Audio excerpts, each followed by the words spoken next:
আসসালামু আলাইকুম, শুভ সন্ধ্যা। আপনারা যারা অ্যাপেল টেলিভিশনে প্র্যাকটিস করেন তারা একটা ইংরেজি শব্দ শুনেন, ফেয়ারলি টপ।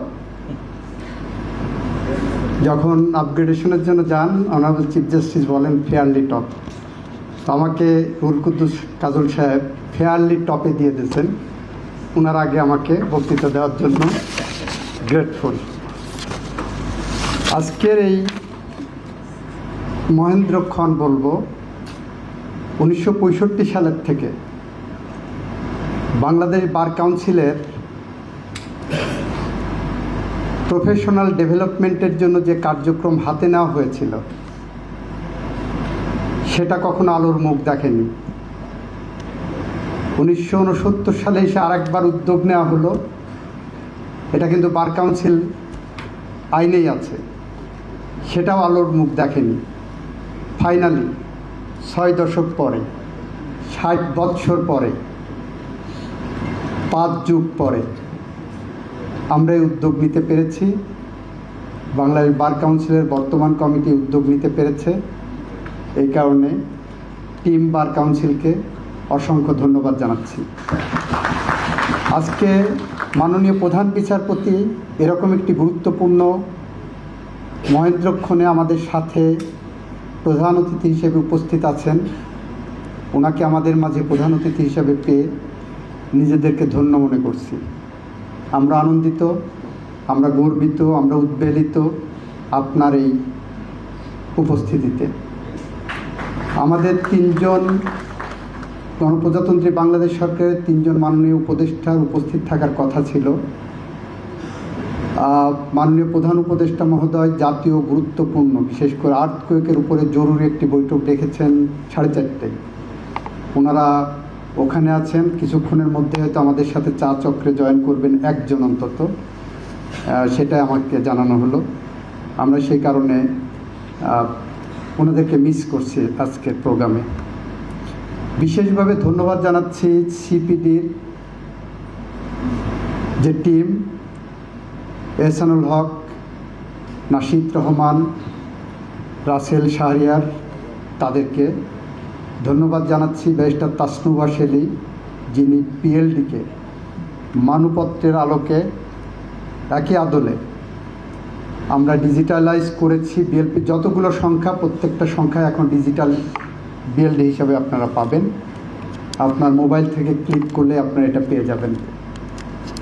আমি ধন্যবাদ জানাচ্ছি বার কাউন্সিলের এখানে ভাইস চেয়ারম্যান সাহেব আছেন, এক্সিকিউটিভ কমিটির চেয়ারম্যান সাহেব আছেন, বিশেষ করে আমাদের সুপ্রিম কোর্ট বারের সম্মানিত সভাপতি, যার সান্ধ্যকালীন বাণিজ্যিক কার্যক্রম ফেলে রেখে আমাদের মাঝে উপস্থিত হয়েছেন জনাব মাহবুবউদ্দিন খোকন। হাঁটলেই পয়সা, অর্ডার না নিয়ে উনি যেতে চান না। এই অবস্থায় উনি যে আমাদের মাঝে এসেছেন, আমরা ধন্য। আমরা কেন এই প্রোগ্রাম দুটো হাতে নিলাম, তার একটি, এটা আমার অনেক আগের থেকে, যে কখনো যদি কোনো সুযোগ থাকে এরকম একটি করব, আমার অভিজ্ঞতা থেকে বলি। আমি যেদিন বিয়ে করতে যাব, আমার বাসা ভাড়া নাই। বিয়ে করার দিন সকালবেলা আমি ইত্তেফাকে বিজ্ঞাপন দিয়ে বাড়িওয়ালাকে ফোন দিলাম। বাড়িওয়ালা বললেন কি করেন? বললাম উকালতি করি। তো বললেন যে না, আমি উকিলের কাছে বাসা ভাড়া দেব না বলে ফোন কেটে দিলেন। আমি সেকেন্ড টাইম ফোন করলাম। আমি বললাম যে আপনার ঘরে কি বিবাহযোগ্য মেয়ে আছে? তো আমার ব্যাকগ্রাউন্ড চেক করলে পারে আপনার মেয়েকে আমার সাথে বিয়ে দিতে চাইতেন। তো উনি একটু হয়ে বললো যে আপনার কথাগুলো ভালোই লাগলো, ঠিক আছে, আমি আপনার জন্য বাসা রাখবো। ওই বাসায় উঠলাম, 10 বছর ছিলাম। 10 বছরের জন্য একদিনের জন্য সুযোগ দেয়নি যে লিগ্যাল প্রফেশনের লোকজনের কাছে বাড়ি ভাড়া দেওয়া যায় না, এই প্রশ্নবোধক চিহ্ন রাখার সুযোগ দেয়নি। সেদিন থেকে আমরা মনে করেছি যে আমার প্রফেশনাল জায়গায় এথিক্সের জায়গাটা অনেক বেশি করে স্ট্রং করতে হবে। বিয়ে করতে যাওয়ার আগে আমি আমার ওয়াইফের সাথে প্রেম করতাম। আমার শ্বশুরবাড়িতে যখন বলা হলো যে আমার সাথে ছেলে ওকালতি করবে, ওনারা নাক শিটকালেন, উকিলের সাথে বিয়ে দেবেন না। সেটাও আর একটা কারণ যে এই প্রফেশনটাকে আমরা এমন একটি প্রফেশনাল জায়গায় নিয়ে যেতে চাই যেখানে গেলে আমাদের এই প্রফেশন সম্পর্কে মানুষের শ্রদ্ধার জায়গাটা অনেক বেশি অর্জন করতে পারবেন। আমাদের বার কাউন্সিলের ভাইস চেয়ারম্যান সাহেব বলেছেন, আমাদের শুধু চেক সই করা আর রেজাল্ট শিটে সই করা ছাড়া অন্য কোনো কাজ থাকে না। আমার 2 বছরে তাই মনে হয়েছে, এই 17 মাসে সেটাই মনে হয়েছে। আমি দায়িত্ব নেওয়ার পরে একদিন পরেই একজন ব্রিগেডিয়ার সাহেব ফোন করলেন। ওনার বাবা মারা গেছেন 2.5 বছর আগে, তার বার কাউন্সিলের বেনিভোলেন্ট ফান্ডের টাকার জন্য দরখাস্ত করেছেন, ওইটা পাননি। তা আমি সাথে সাথে তৎকালীন বার কাউন্সিলের যিনি সচিব ছিলেন ওনাকে ফোন করলাম। উনি বললেন 2.5 বছর পেন্ডিং আছে। কেন আছে? মিটিং হয় না। বেনিভোলেন্ট ফান্ডের টাকা, তার স্ট্যাটিউটরি ক্লেম, এটার মিটিংয়ের কি আছে এত? আপনি দেখবেন সংশ্লিষ্ট বারে কাগজ আসছে কি না, বারের থেকে রিকমেন্ডেশন আসছে কি না, ডেথ সার্টিফিকেট আছে কি না, সাকসেশন সার্টিফিকেট আছে কি না, এটা দেখে আমি সাথে সাথে পদক্ষেপ নিলাম। আমরা এখন বার কাউন্সিলে বলেছি 1 সপ্তাহের বেশি কোনো লয়ারের এই স্ট্যাটিউটরি ক্লেম যদি পেন্ডিং থাকে তাহলে বার কাউন্সিলের সংশ্লিষ্ট কর্মকর্তাদের আমরা শোকজ করি। এটা তার স্ট্যাটিউটরি ক্লেম, এই জায়গার থেকে আমরা আপডেট করে ফেলেছি। আমাদের এখানে একটিও এখন পেন্ডিং নাই বলে আমার সচিব সাহেব জানালেন, এবং কোনো শোকজ এখন পর্যন্ত করতে হয়নি এক নির্দেশনার পরে। আমরা একাডেমিক্যালি যারা ঢুকছেন, অত্যন্ত দুঃখের সাথে জানাচ্ছি, গতবার আমি যখন ভাইবা বোর্ডে বসেছি, আমি 5 দিন বসলাম।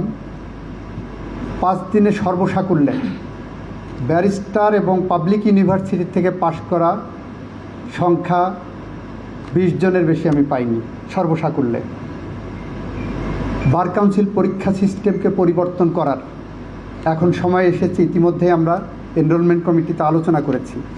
বাইরের থেকে যে ছেলেটা পড়ালেখা করে আসছে সে কিন্তু এখানে একজন কোর্ট ক্লার্কের সাথে কম্পিটিশনে টিকবে না। কারণ বিদেশ থেকে যে কারিকুলাম ফলো করে এসছেন সেই কারিকুলাম দিয়ে যদি তাকে আপনি এমসিকিউ ভর্তি করে দেন আর রিটেন পরীক্ষা দিতে দেন, সে কিন্তু এখানে কোর্ট ক্লার্কদের সাথে টিকবে না। এবং আমরা বার কাউন্সিল ভাইবা বোর্ডে কোর্ট ক্লার্করা যারা বেসরকারি বিশ্ববিদ্যালয় থেকে পাশ করে এসে তারা সাকসেসফুলি এমসিকিউ, রিটেন এবং ভাইভাতে ভালো করেছে। আমরা এরকম একটি সিস্টেমেরও পরিবর্তন চিন্তা করছি। গতদিন আমাকে এক্সিকিউটিভ কমিটির চেয়ারম্যান রুহুল কুদ্দুস কাজল সাহেব এটা রিপিট করেছেন। আমরা নেক্সট বার কাউন্সিল মিটিংয়ে আলোচনা করব বলে আমরা চিন্তা করছি। আমাদের প্রফেশনাল ডেভেলপমেন্ট খুবই জরুরি। এখানে আমার অনেক সহকর্মীরা আছেন, হয়তো মাইন্ড করতে পারেন, এখন পর্যন্ত প্রপার একটা পিটিশন ড্রাফট করার জন্য তাদেরকে 4 তলায়, যেটা জয়নুল আবেদিন সাহেব বললেন, 4 তলার সহযোগিতা নিতে হয়।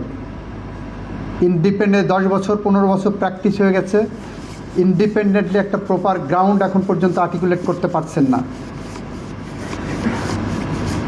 সেখানে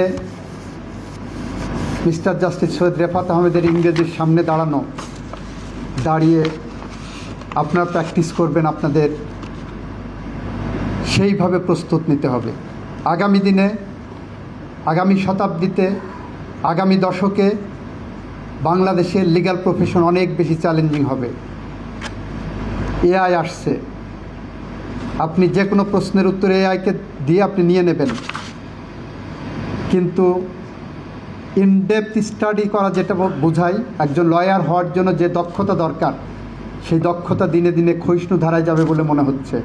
সেখান থেকে উত্তরণের জন্য আমাদেরকে এই প্রফেশনাল ডেভেলপমেন্ট প্রোগ্রাম যেটা আমরা হাতে নিয়েছি, এটা আরও ইন্টেন্সিফাই করব। আমরা আশা করি আগামী শতাব্দীর চ্যালেঞ্জ মোকাবেলায় আমরা এমন একটি বার কাউন্সিল বা এই প্রফেশন রেখে যেতে চাই, যে প্রফেশন আমাদের কোনো ব্যর্থতার দায়ভার দেখাবে না। আমরা সেই প্রফেশনে এমন এক জায়গায় যদি না রাখতে পারি, তাহলে আমরা উত্তর পুরুষের ভীরু কাপুরুষের উপমা হয়ে থাকব। আমরা নিশ্চয়ই সেটা চাইব না। আমরা সার্বিকভাবে এই কর্মসূচিতে ইতিমধ্যেই বাংলাদেশ বার কাউন্সিলের সাধারণ সভায় সমস্ত বারের প্রেসিডেন্ট সেক্রেটারির উপস্থিতিতে আমরা এই 2টি কর্মসূচি এন্ডোর্স করিয়েছি। আমরা আপনাদের কাছে অনুরোধ করছি, বাংলাদেশের লিগ্যাল প্রফেশনকে উন্নত করার জন্য আপনাদের কাছ থেকে যে কোনো ধরনের সাজেশন আমরা ওয়েলকাম করব। আমরা এই প্রফেশনকে আরও বেশি দক্ষতার জায়গা, আরও বেশি মানবিকতার জায়গা, আরও বেশি চ্যালেঞ্জিং জায়গায় নিয়ে যেতে চাই। আমরা অ্যাটর্নি জেনারেল অফিসে প্রথমবারের মতো ইন্টার্নশিপ প্রোগ্রাম আমরা চালু করেছি। আমরা সেখানে বলেছি প্রায় প্রাথমিকভাবে 5টা বিশ্ববিদ্যালয় থেকে ল গ্রাজুয়েট, যারা ফ্রেশ ল গ্রাজুয়েট হয়ে আসছেন, বের হয়ে আসছেন, তাদেরকে রিক্রুট করছি। এবং রিক্রুটমেন্ট প্রক্রিয়াতে আমরা কোনো দুর্নীতি বা পিক অ্যান্ড চুজের কোনো সুযোগ রাখি নাই। আমরা বিশ্ববিদ্যালয় কর্তৃপক্ষকে বলেছি, আপনার ডিপার্টমেন্টের 1 থেকে 5-এর মধ্যে, আমরা যদি 5 জন নিই তাহলে 1 থেকে 5-এর মধ্যে যাদের রেজাল্ট তাদেরকে আমাদেরকে দেবেন। যদি 3 আসতে না পারে 6 দেন, 4 আসতে না পারলে 7 দেন। আমরা এই প্রক্রিয়ায় ইউএনডিপির সহযোগিতায়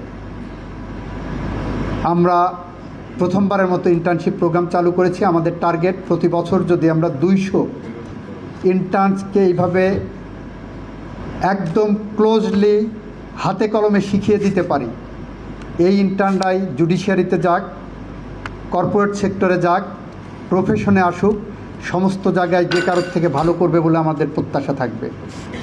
আমি আমার বক্তব্য দীর্ঘায়িত করব না।